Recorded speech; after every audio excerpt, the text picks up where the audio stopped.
So if you've been watching my feed, you know that today I moved a motion to force the Liberals to provide some answers on their massive vaccine fiasco. You watched them, you knew that they were filibustering for hours. I want you to watch how this meeting ended, not just because of what happened with regard to the motion, but what's happening in Parliament. So after 5 hours plus, I don't know, I think it might have been more than that, of filibustering. That means like blocking, like the Liberals were trying to talk the clock out. They hope that they could just cancel the meeting due to like technical difficulties. And this is really important because you guys know that the Liberals shuttered Parliament last year. They're not really letting Parliament meet in person because of COVID, but they're also using that to their advantage to ensure that business can't get done. I really want you to watch how hard I had to fight today to just basically get my voice heard. And look, I represent tens of thousands of people in Calgary, and I speak on behalf of a lot of Canadians. And Justin Trudeau in a democracy can't just shut me down. So I want you to watch what happened. You have my word. You haven't heard the last from me on this issue, but I want you to watch this and get as angry as I did. But I just want to advise the committee that we have a hard stop at 4:30 Eastern. After 4:30, we have no translators, no clerk, no analysts, no room. So, Point of privilege, Chair. Mr. Point of privilege, Chair. Very quickly. Point of privilege, Chair. You have just stated that you intend to either suspend or attempt to adjourn this committee meeting based on resources. Now, I do realize that we are committing or we are undertaking this meeting from a virtual perspective. But I believe that democracy has to proceed regardless, and it is actually incumbent upon the House of Commons to ensure that we do have resources for situations like this. It is clear that the Liberals are filibustering this motion. I don't believe that they should be given a window, a convenient window, to stop this the debate on this motion because of an excuse of quote unquote resources. The House of Commons, whoever it should be, the Speaker's office, your office, whatever, should be attempting to find resources rather than shut down the committee because of a quote lack of resources. My privilege as a parliamentarian is being violated by your decision to attempt to shut down committee with regard to this. I submit this as a formal point of privilege, and I do not accept your attempt to shut down this committee due to quote unquote resources. Find them. Well, on the same point of order, Mr. Thank you, Ms. Rempel-Garner. Who is that next?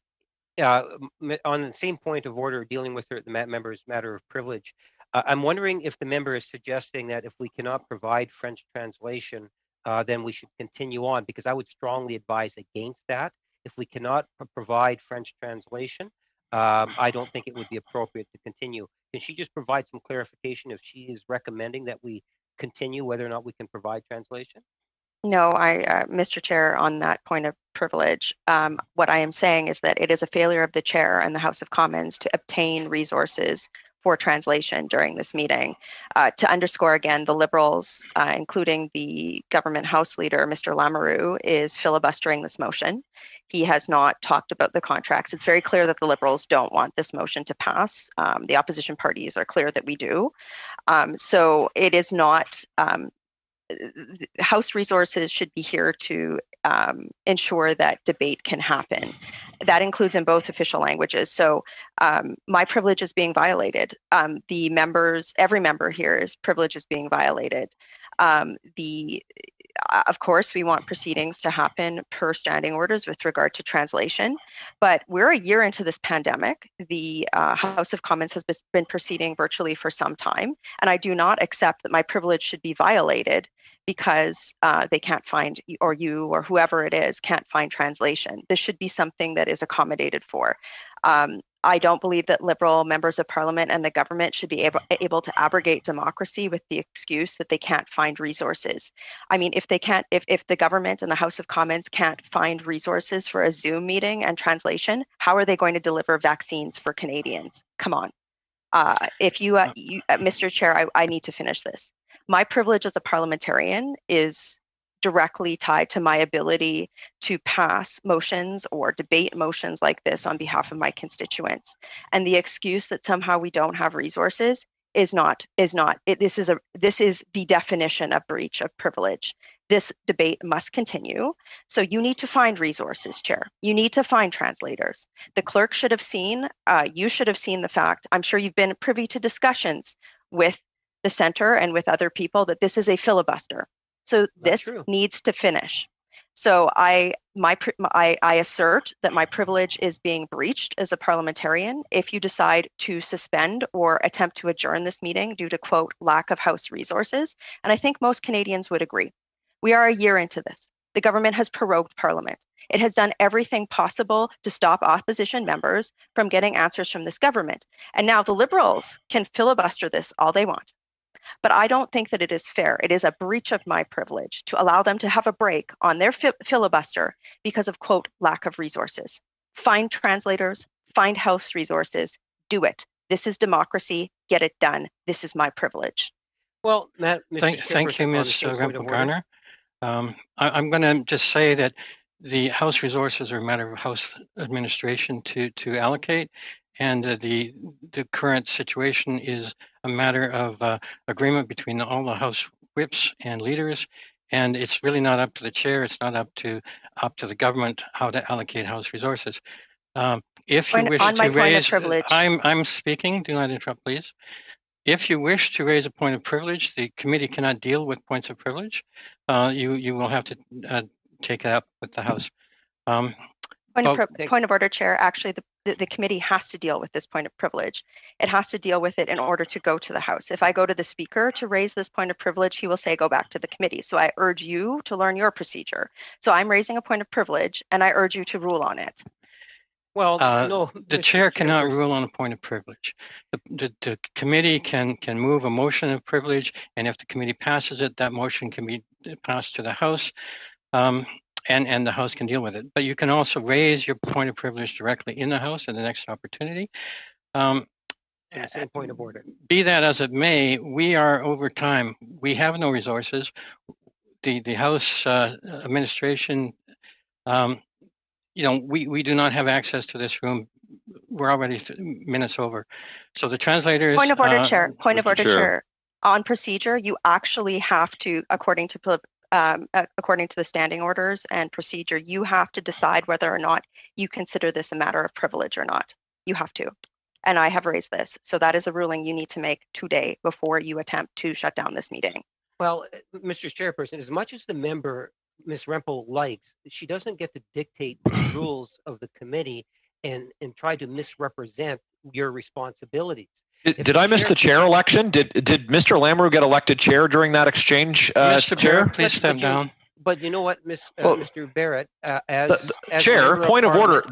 The member was addressing the chair, and Mr. Lamoureux was not recognized.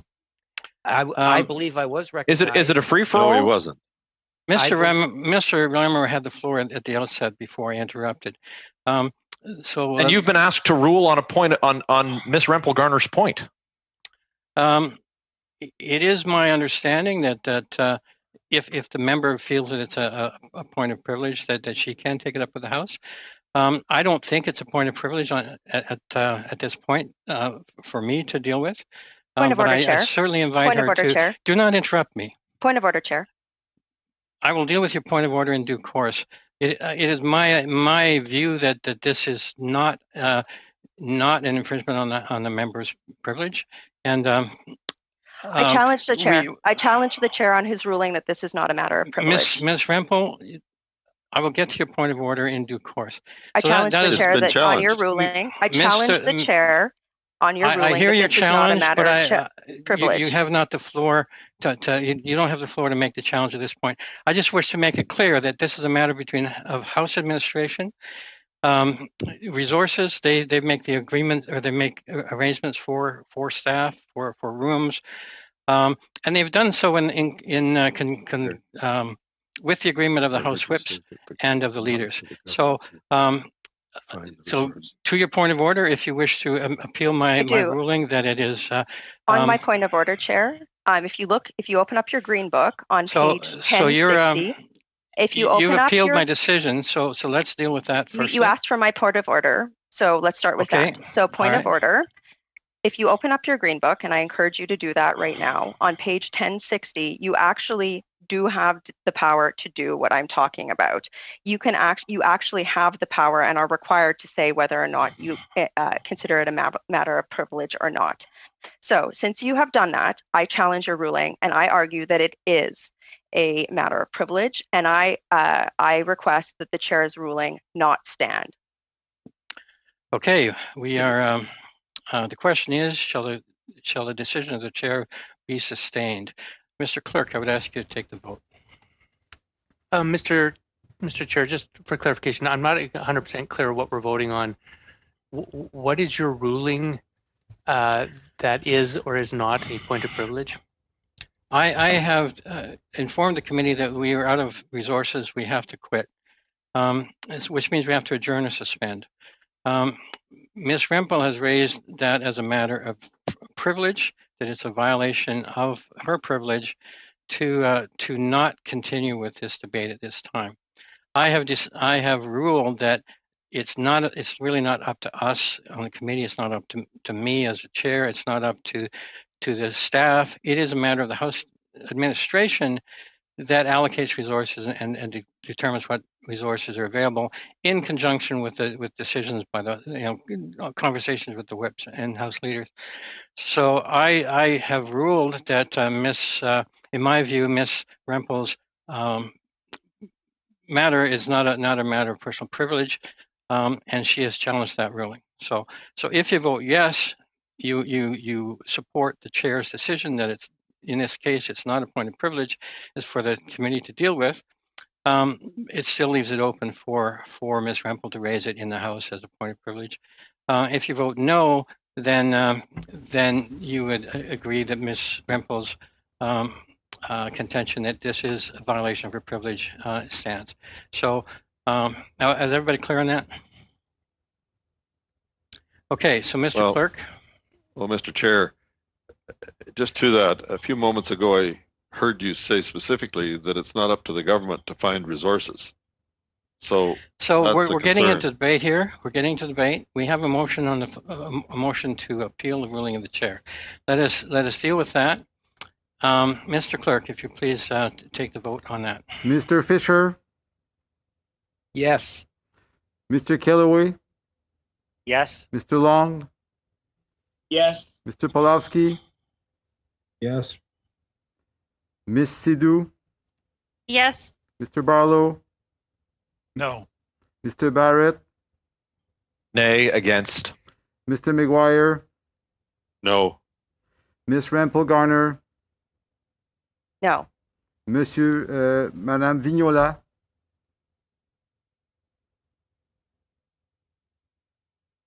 Madame Vignola? Mr. Davies? Yes. Madame Vignola?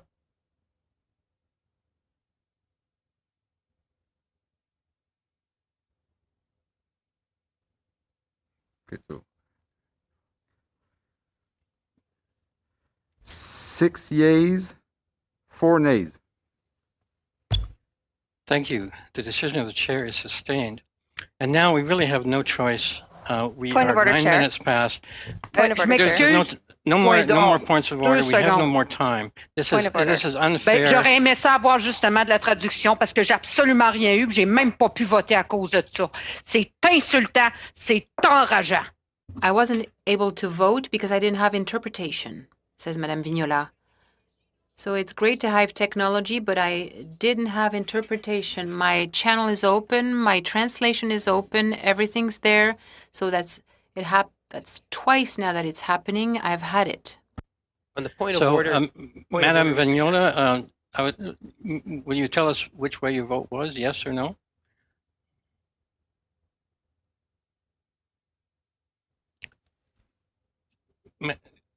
Yes or no? Votre micro est fermé. Je n'ai votes pas no. de son. Je n'ai absolument rien. Et je suis branché. So, Mr. Clerk, would you include Ms. Vignola's vote in the tally you just required? Yes, I could, but I don't know how On a she point want to of vote. order, So Mr. Chair. Yes, Mr. Lemmer. we have just technical difficulties here, Mr. Chair. Yeah. Let me see.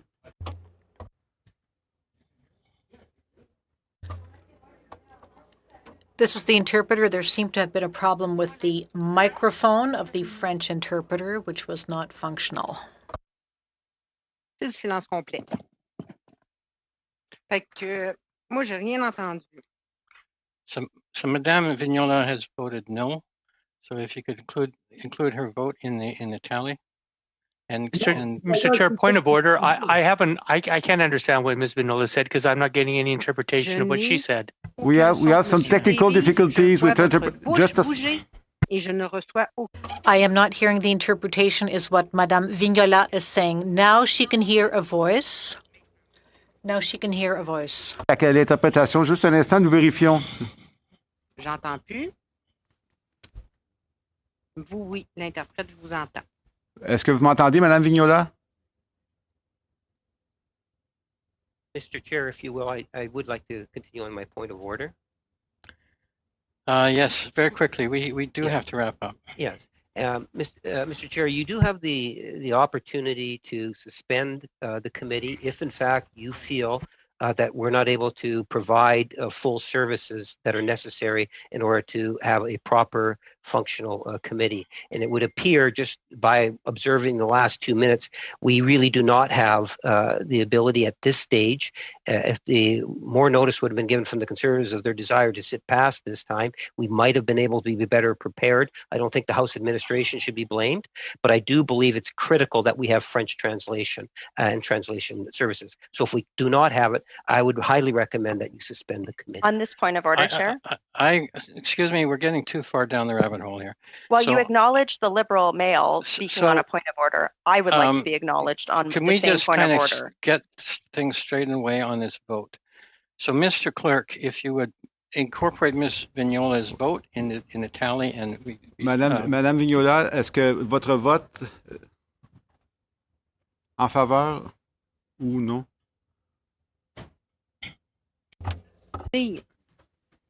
Ça va être mieux que de dire au fond de ma... I will abstain. It's better that way than me telling you exactly what I think.